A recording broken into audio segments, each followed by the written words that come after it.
Saudara dan saudari yang dikasihi Tuhan, kita berjumpa dalam acara Mendekap Kasih Tuhan, bersumber pada 1001 renungan inspiratif karya Romo Frans Sales SCY, dan sebagai renungan singkat bagi saudara dan saudari yang sedang menderita sakit, baik yang dirawat di rumah sakit maupun di rumah sendiri, dirawat bersama keluarga. Dengan saya, Romo Valentinus Tejantara SCY, dari komunitas SCY Laverna Pringsewu, Lampung. Pada hari ini kita ingin merenungkan tema ketika orang harus memilih.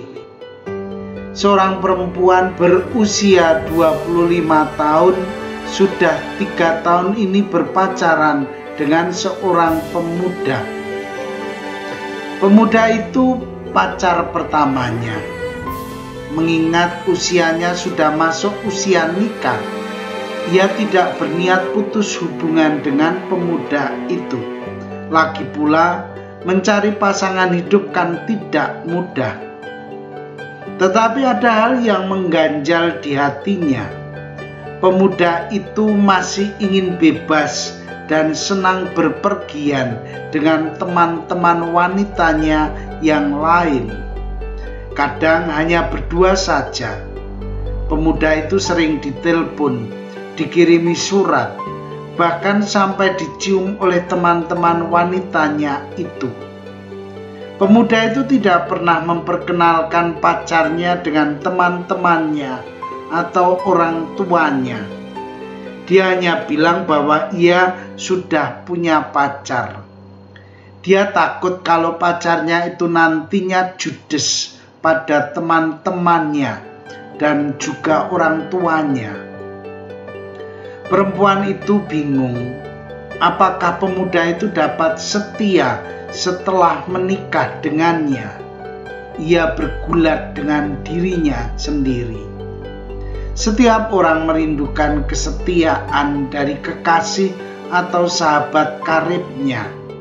Tidak ada orang yang ingin dikhianati oleh sesamanya, apalagi oleh orang yang ia cintai. Ketidaksetiaan apapun bentuknya akan meninggalkan rasa sakit yang begitu mendalam. Bahkan rasa sakit itu bisa bertahan bertahun-tahun lamanya. Dalam kisah tadi ada kecemasan dari perempuan yang pacarnya punya banyak teman wanita. Persoalannya, apakah ia boleh mempertahankan pacarnya itu? Saudara dan saudari yang dikasihi Tuhan, sebenarnya perlu disadari bahwa masa pacaran itu bukan harga mati untuk menikah. Banyak orang menikah dengan pacar kedua, ketiga, atau kesekian. Dalam masa pacaran itu, orang belum terikat. Soalnya adalah banyak anak muda yang merasa bahwa masa pacaran itu sudah segala-galanya. Akibatnya, ketika ada persoalan selama masa itu, mereka sering mengalami keguncangan dalam hidupnya. Bisa-bisa mereka frustrasi, bahkan depresi.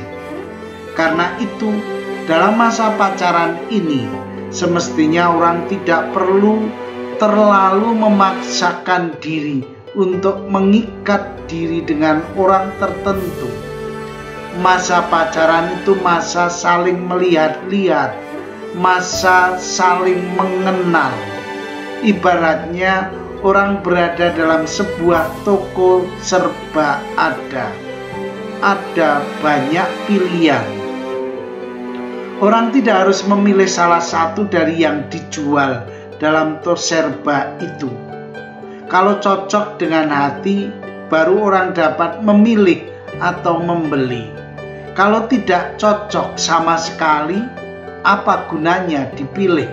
Nah, kalau dipaksakan, orang akan menemukan kesulitan-kesulitan lebih besar di kemudian hari. Orang dituntut untuk pandai-pandai, ketika masuk ke dalam sebuah toserba itu.